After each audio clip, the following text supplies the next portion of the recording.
ภายหลังสำเร็จการพบปะกับสหายสอนซ้ายสิบันดอนนายกรัฐมนตรีแห่งสปปลาวแล้วสหายเรืองเกืองประธานประเทศแห่งสสเวียดนามพร้อมด้วยคณะได้เดินทางไปวางกระตาดอกไม้เยี่ยมชมอนุสรณ์ประธานสุภานุวงศ์และลงนามปึ้มบันทึกการมาเยี่ยมยามไหว้จุดประสงค์เพื่อแสดงความเคารพหักและความกตัญญูรู้บุญคุณต่อประธานสุภานุวงศ์ซึ่งเป็นผู้นำที่โดดเด่นและทั้งเป็นเพื่อนมิตรที่สนิทสนมของพรรครัฐและประชาชนเวียดนามประธานโฮจิมินห์ประธานไก่สอนพรหมวิหารและประธานสุภานุวงศ์ได้ร่วมกันเพิ่มพูนคุณสร้างพื้นฐานให้แก่สายพัวพันมิตรภาพความสามัคคีพิเศษลาวเวียดนามลาวและได้ชี้นำให้หุ้นสืบทอดของสองพรรคสองรัฐและประชาชนสองชาติพร้อมกันเพิ่มทวีพัฒนาสายพัวพันมิตรภาพความสามัคคีพิเศษนี้ให้งอกงามยิ่งขึ้นจนมาถึงปัจจุบัน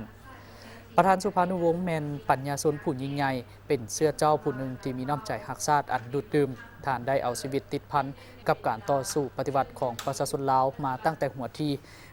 ประธานได้เริ่มจากนักหักชาติที่แท้จริงกลายเป็นนักรบปฏิวัติที่กล้าแก่นเป็นผู้ก่อตั้งแนวโน้มเอกภาพแห่งชาติกลายเป็นคันทุงแห่งสัญลักษณ์มหาสามัคคีของประชาชนลาวบรรดาเผ่าทั้งเป็นลูกหักผู้ประเสริฐเป็นหนึ่งในบรรดาผู้นำที่ดีเด่น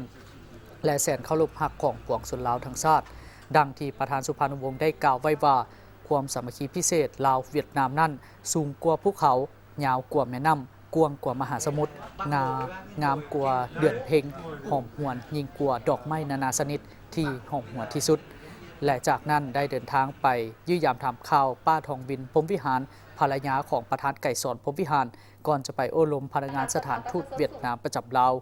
และได้ตอนแรงของวันเดียวกันสหายเรืองเกืองพร้อมด้วยคณะก็ได้เดินทางกลับคืนประเทศด้วยยนต์พิเศษของสายการบินเวียดนาม